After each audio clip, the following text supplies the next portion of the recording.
Jai Hind everyone, myself Geeta Patel back with 5 new words which are going to be very useful for your government exams. Let's start. Number 1. Resolute. Firm and determined in purpose. दृढ़ निश्चय. Resolute मतलब हम कोई भी बात मन में ठान लेते हैं या सोच लेते हैं तो उसको चेंज नहीं करते हैं. दृढ़ निश्चय. Number 2. Engender. टू कॉज और गिव राइज टू समथिंग. उत्पन्न करना, जन्म देना. एनजेंडर मतलब कोई भी छोटी चीज होती है उसको ग्रो अप करना, उत्पन्न करना. नंबर 3. प्लेकेट. टू काम समवन हु इज एंग्री. शांत करना, मनाना. प्लेकेट मतलब कोई भी जो बहुत ही गुस्से में है उसको एकदम उनका गुस्सा कम करवाना, शांत करना, मनाना, उसको प्लेकेट बोलते हैं. Number 4. Nuance. A slight but important difference. सूक्ष्म अंतर. नुआंस मतलब कोई भी दो चीज़ों के बीच में अंतर होता है पर वो बहुत ही नजीवी अंतर होता है, नॉर्मल अंतर होता है, सूक्ष्म अंतर. Number 5. Frugal. Careful about spending money. किफ़ायती. फ्रूगल मतलब जो पैसे स्पेंड करता है पर उसको बहुत ही ध्यान से जहाँ पे ज़रूरत है वहीं पे यूज़ करना, उसको फ्रूगल बोलते हैं.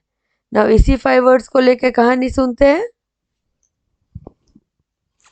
एन आर्किटेक्ट हु रेजोल्यूट, दृढ़ निश्चयी, in his goal to build a bridge across the widest river.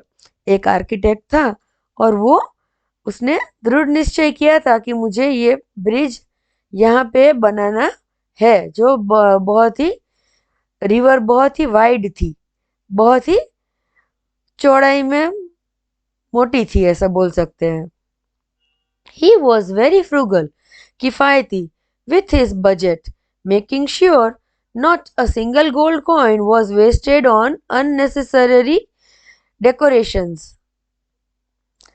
यहाँ पे उसने क्या किया, मन में किफ़ायती और वो अपना बजट से एकदम क्लियर था कि मुझे क्या और कैसे कितने पैसे यूज़ करने हैं, और उसने गोल्ड कॉइन ज़्यादा वेस्ट ना हो ऐसा भी उसने सोचा था. अननेसेसरी डेकोरेशंस, कोई भी बिन जरूरी डेकोरेशंस नहीं करनी है, सजावट नहीं करनी है. However, the workers were tired and their complaints began to engender. उत्पन्न करना, a feeling of doubt in a village. Now यहाँ पे वर्कर जो है वो उसके दिमाग में डाउट है कि ये कोई चीज उत्पन्न करना, एंजेंडर करना, और एकदम से डाउट लगता था विलेज वालों को कि यहाँ पे हो सकेगा नहीं हो सकेगा. To keep the project moving the architect had to placate, मनाना, the angry workers by promising them a grand feast once the work was done. यहाँ पे जो विलेजर्स थे, काम मजदूर थे जो उनको हेल्प कर रहे थे, तो उनको ऐसा बोला जा रहा था कि आप मेरे हेल्प करो ताकि यहाँ पे जब ब्रिज बन जाएगा तो हम एक बहुत ही बड़े फीस्ट अरेंज करेंगे, मतलब खाना डिनर सबके साथ अरेंज करेंगे. He spent hours studying the blueprints, noticing every tiny nuance, सूक्ष्म अंतर, in the design to ensure the bridge would never break. वो ब्रिज बनाने की तैयारी में आ गया और बहुत सारे घंटे उसको रीड करने में, स्टडी करने में. ब्लूप्रिंट्स को स्टडी करना बहुत आसान नहीं है, इसलिए उसको ज़्यादा टाइम देके स्टडी करना पड़ता है. नोटिसिंग एवरी टाइनी नोशन, सूक्ष्म अंतर, हर एक छोटी छोटी बारीकी चीज के बारे में सोच के वो इंश्योर कर रहा था कि यहाँ पे ऐसा ब्रिज बनाएंगे. अभी इसी कहानी को हिंदी में सुनते हैं.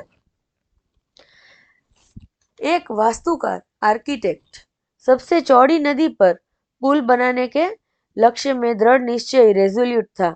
वह अपने बजट को लेकर बहुत किफायती, फ्रूगल था और उसने यह सुनिश्चित किया कि एक भी सोने का सिक्का आवश्यक सजावट पर बर्बाद अन